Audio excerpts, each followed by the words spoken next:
Hare Krishna everyone, we're continuing to read The Science of Self-Realization, the book by His Divine Grace, Srila A.C. Bhakti-Vedanta Swami Prabhupada.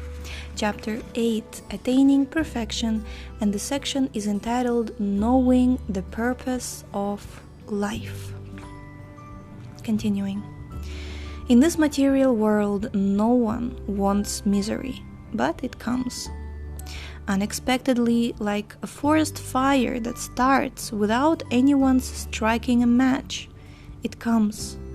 No one wants a war, but war is fought. No one wants famine, but famine comes. No one wants pestilence, but it comes. No one wants fighting, but there is fighting. No one wants misunderstanding, but there is. Why? This is like a blazing forest fire, and it cannot be extinguished by fire engines. This blazing fire of problems cannot be extinguished by our so-called advancement of knowledge. No, that is not possible. Just as one cannot extinguish a forest fire by sending a fire engine or by bringing some water, the problems of our life cannot be solved by material processes. There are many examples. Prahlada Maharaja says,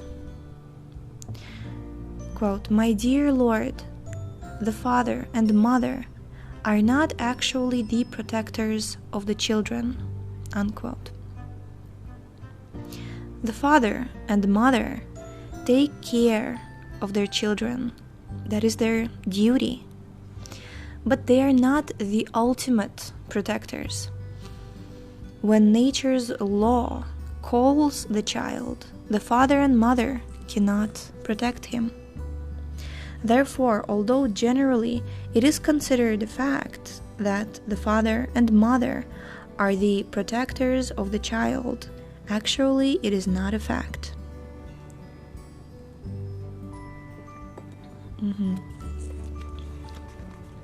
If someone is sailing the ocean and he thinks he has a very nice seat, will that protect him? No. Still, he may drown. A nice airplane is flying in the sky, everyone is safe, but all of a sudden it crashes. Nothing material can protect us. Suppose someone is diseased. He may engage a good physician who gives good medicine, but that will not guarantee that he will live. Then what is the ultimate guarantee?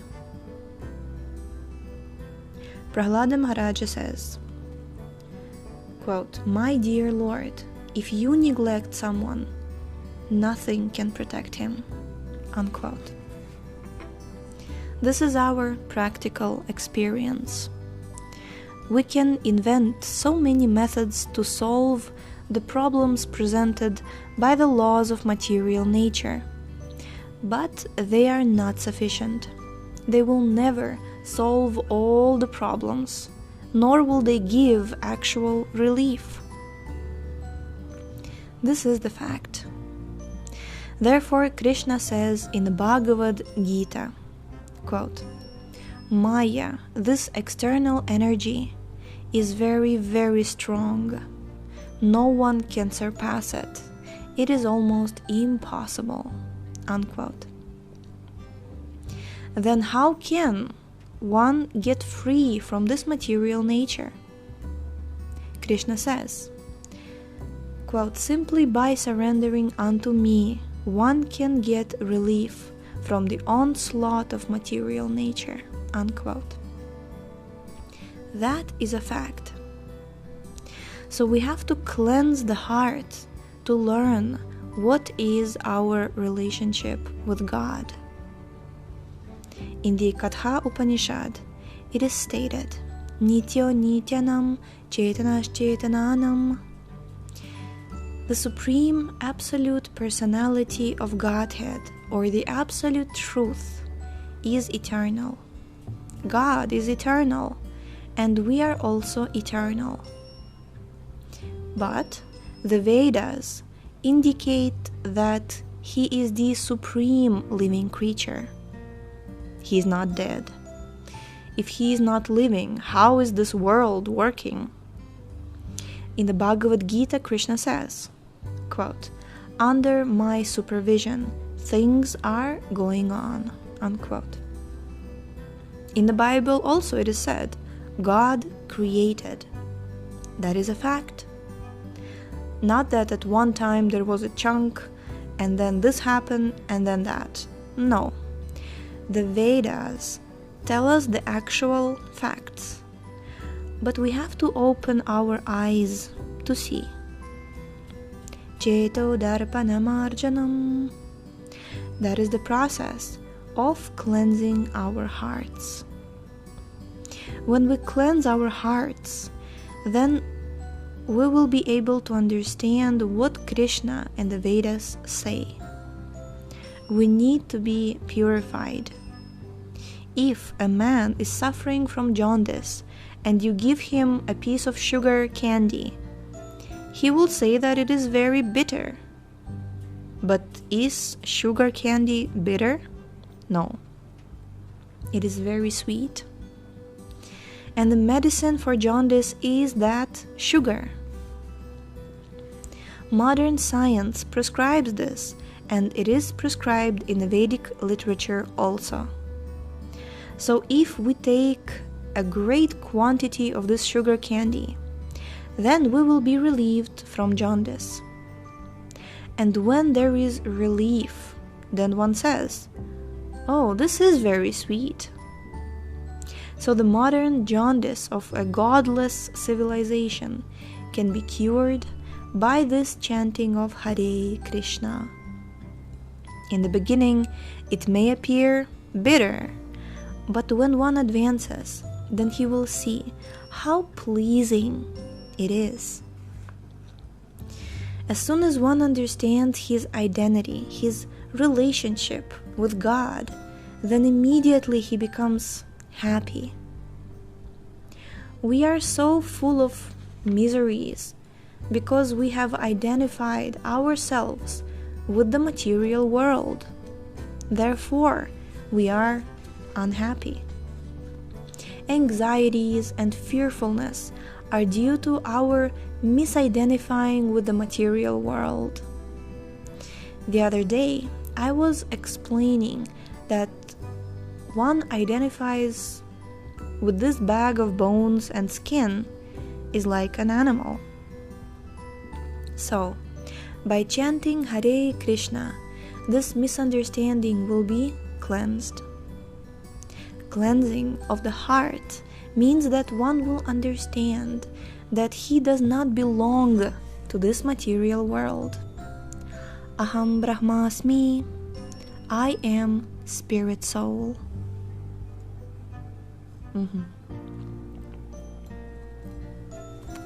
As long as one identifies oneself with England, with India, or with America, this is ignorance.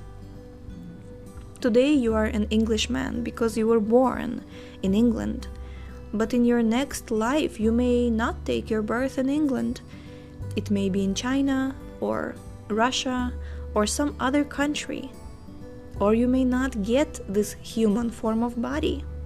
Today you're a nationalist. You're a very great follower of your country, but tomorrow if you stay in your country, you may be a cow being taken to the slaughterhouse. So we have to thoroughly know our identity.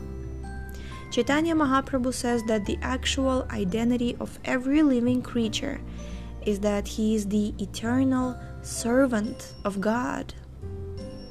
If one thinks like that, I am no one else's servant, my business is to serve God, then he is liberated. His heart is immediately cleansed and he is liberated. And after one has reached that, then all one's cares and anxieties in this world are over, because one knows, I am a servant of God. God will give me protection. Why should I worry about anything? It is just like a child. A child knows that his mother and father will take care of him. He is free. If he should go to touch fire, his mother will take care of him. Oh, my dear child, don't touch. The mother is always looking after him. So why don't you put your trust in God? Actually, you are under the protection of God. People go to church and say, God, give us our daily bread. Actually, if He did not give it to us, we would not be able to live. That is a fact. The Vedas also say that the one Supreme Personality supplies all the necessities of every other living creature. God is supplying food for everyone. We human beings have our economic problem, but what economic problem is there in societies other than human being?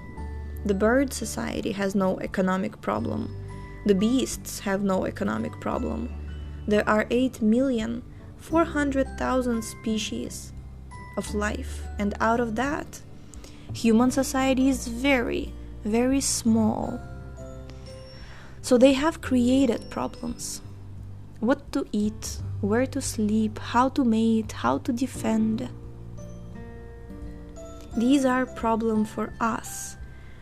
But the majority of creatures, the aquatics, the fish, the plants, the insects, the birds, the beasts, and the many millions and millions of other living creatures do not have such a problem. They are also living creatures. Don't think they are different from us. It is not true that we human beings are the only living creatures and that all others are dead. No. And who is providing their food and shelter? It is God. The plants and animals are not going to the office. They're not going to the university to get technological education to earn money. So how are they eating? God is supplying. The elephant eats hundreds of pounds of food. Who is supplying? Are you making arrangements for the elephant? There are millions of elephants. Who is supplying?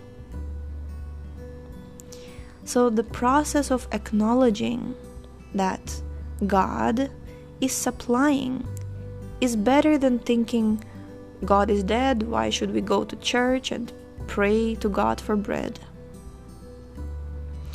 In the Bhagavad Gita, it is said thus, quote, 4 kinds of people come to Krishna: the distressed, those who are in need of money, the wise, and the inquisitive,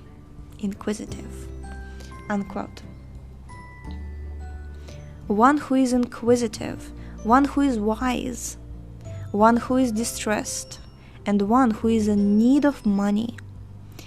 These 4 classes of men approach God. My dear God, I'm very hungry. Give me my daily bread. That's nice. Those who approach God in this way are recommended as Sukritina. Sukriti means pious. They are pious.